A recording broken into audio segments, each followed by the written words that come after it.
What's up guys, I'm Lazy Universe, your master to anime and manga, and before we actually begin this epidemic, I guess you could say, of a video, I would just like to say and take a moment to say thank you all for such a great year of working on Lazy Universe.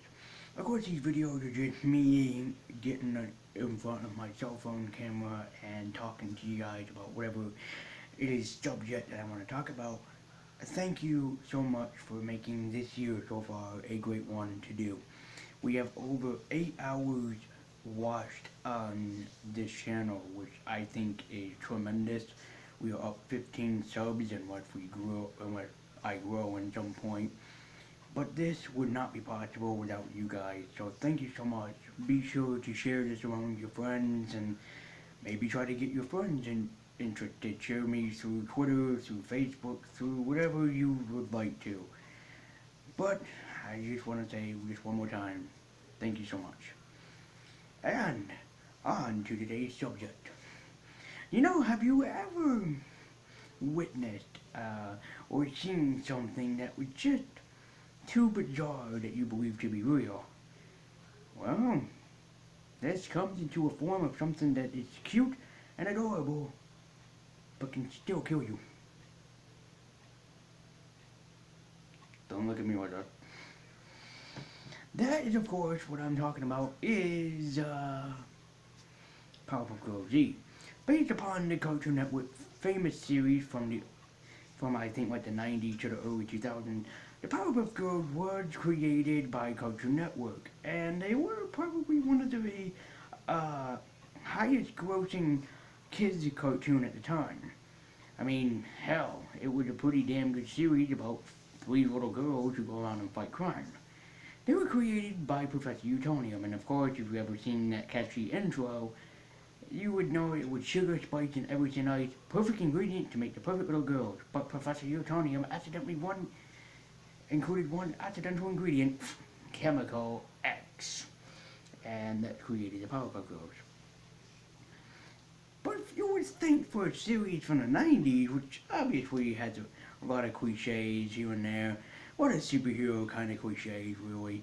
It was more pointing for girls, but can't lie, I found myself very attracted to it, more than I could know. You're probably thinking, he would probably dress up as a Powerpuff Girl. No, let's not go that too far scary into the nightmare fuel, shall we? But you would think that maybe it would make another fantastic series. And you're right. So in the late 2010, I believe, or earlier than that, we got that answer with Powerpuff Girls Z. Is it so wrong that I actually like the premise of Z a little bit more than the actual series? Not really, but let me explain why. Powerpuff Girls Z is basically the sequel predecessor to Powerpuff Girls, and kind of rewritten the characters as a whole. And is it a bad rewrite of the characters? Absolutely not. Instead of what happened the first time where Professor Utonium wanted children so he created his own, very, very weird, this time Professor Utonium has a son. He and his son are trying to create a device that will pretty much save the world, but his son accidentally fires it off, and they hit multiple targets, namely 3 little girls, a redhead, a blonde, and a black-haired tomboy. You can see where this is going. Yes, the Powerpuff Girls are now actually teenagers with a teenage life. That sort of kind of reminds me of Totally Spies. I mean, and I was also very interested in that series as well. Totally Spies was a series about 3 teenage girls with a teenage life as they still go to high school. Same with Kim Possible.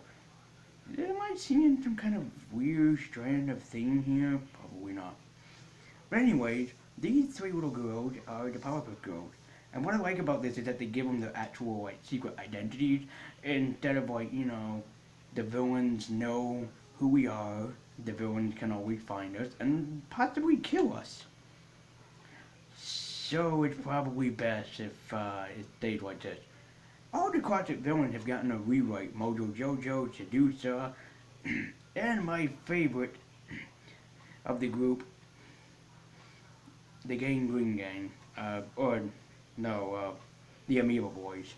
The Amoeba Boys have always been one of my favorites because they hardly ever do anything and they're not that threatening. They're just human-sized amoebas, and that's all that they do. It's very comical. Everybody is there, including Fuzzy Lumpkins and him. What charming little girls that we have here. But if you try to kind of conceive what him actually is, whether it's a male or female, don't think about it too hard because I don't even think Matt Pat could screw his way out of this trap. I don't even think the gaming historian, even if he ever took the chance to look into that, I don't even think Norman the Great could even really uh, do something this impressive. So, yeah. Also, be sure to check out Game Theory and the Gaming Historian in case that you haven't already. They have absolutely no idea who I am. But anyways, they actually did a pretty good job turning these young girls into like basically like Kamen Rider or Power Rangers. I would say kind of the same way too, because yeah, even in the same fashion to MMPR or any of your favorite Power Ranger season, they do have their own little morphin' time sequence where they will transform. They're given sort of like a changing device. I can't remember if it was a watch or a belt. And basically, yeah, they kind of go and transform into their powerful form. Each one also is pretty much a given because instead of having, like just the generic Superman superpowers, they have even more so. They have weapons at their disposal, so they're like all like Power Rangered up.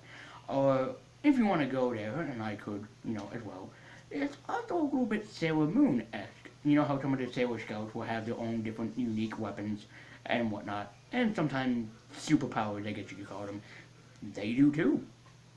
So I guess maybe it's appointed to all those girls who grew up watching Sailor Moon and whatnot.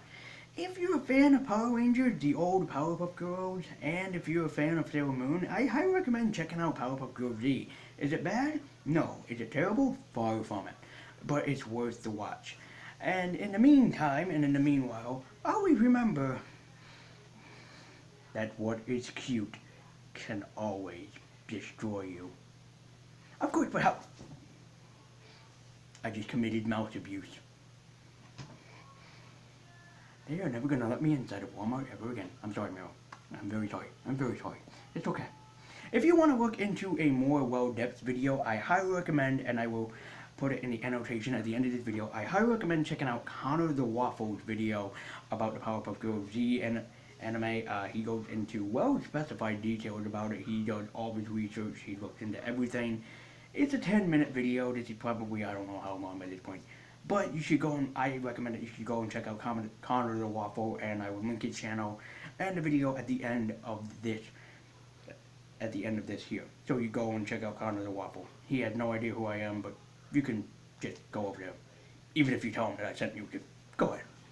So anyway, thank you guys so much for watching. Be sure to check out Powerpuff Girls Z. I'm pretty sure that you can check it out like via through Amazon, maybe through Crunchyroll, maybe through Netflix, depending where it's at. So thank you guys so much for watching. Thank you guys for the start of such a great year.